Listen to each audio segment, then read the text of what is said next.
Owens Community College. That's up in the Tweed area. And, can you name like 3 to 5 specifics of anti-poverty programs that Trump wants to eliminate and you think would be done? Well, this first is ours. How about that? Community services block grant. That's one. It's the elimination of community action agencies. Every Republican does that. There's been this community development block grant, which goes to cities and counties and do for various things too. And then there's a low-income home energy assistance program. Home modernization assistance.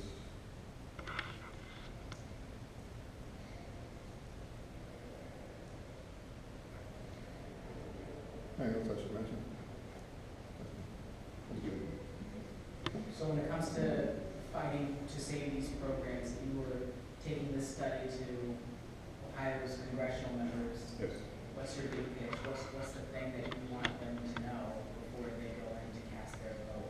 Well, we haven't, of course, we haven't shown it to them yet. We just released it right now.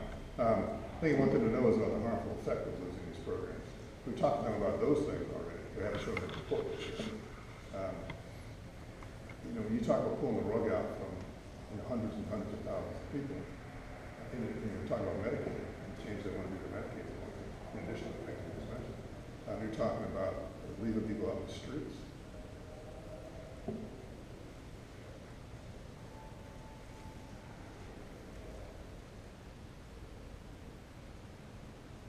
Do you think there's an aspect of poverty that people who are not familiar with the situation just still don't understand? Is it, if you could talk to somebody who just doesn't really quite understand the nature of poverty, how would you explain it today, especially in the 21st century, with probably new challenges than a decade or two ago? You know, people have different perceptions of what poverty is, I think.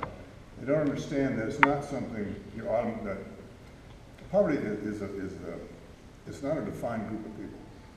And that's, I'm sorry. okay, poverty is not a defined group of people.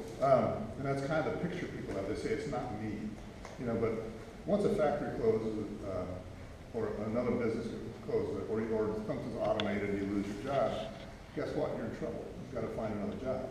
Those people often fall into poverty. Now, there's also the generational poverty, which is what the picture that so many people have, which is why there's sometimes the feeling that you're going to punish people for being poor, as I mentioned. But we have to get off of that. We have to understand that something that can affect almost anybody. The middle class is disappearing in this society as those jobs disappear, the good paying jobs disappear. As I said, these tax cuts that we've done have eliminated revenues and preventing us from doing things like rebuilding our infrastructure, which were good paying jobs for people. We're not doing that, so we're not paying people those good paying jobs. Jobs are disappearing. In addition to all those things with corporations. Yeah, actually, I was just going to say from a data perspective, and I think the chronic versus episodic is still in the front of the report. We didn't highlight it this time, but from a data perspective, to what Phil was saying, we tend to think of people as, poor people as, those people over there. They are born in poverty, they live in poverty, and they die in poverty. In fact, if you look, the Census Bureau has done longitudinal studies where when we talk about the 16% or 14.8%, depending on where you are, poverty rate, we're looking at annualized numbers. So they check in with households once a year. How much money did you make last year? And then based on FDL, calculate that percentage. If, however, you follow families longitudinally and check in with them once a month for 36 months, chronic poverty is defined as being in poverty that entire 36-month period. Episodic poverty is defined as being in poverty only 2 or more consecutive months, but not the entire 36 months. So chronic poverty is the people who are always poor, or at least they're poor for the entire 3-year period. The chronic poverty rate, I want to say the percentage is 3%. Tiny. The episodic poverty rate, so families that are in poverty for 2 or more consecutive months during that 36-month period, is 32%. Double what we think of as that annualized poverty rate.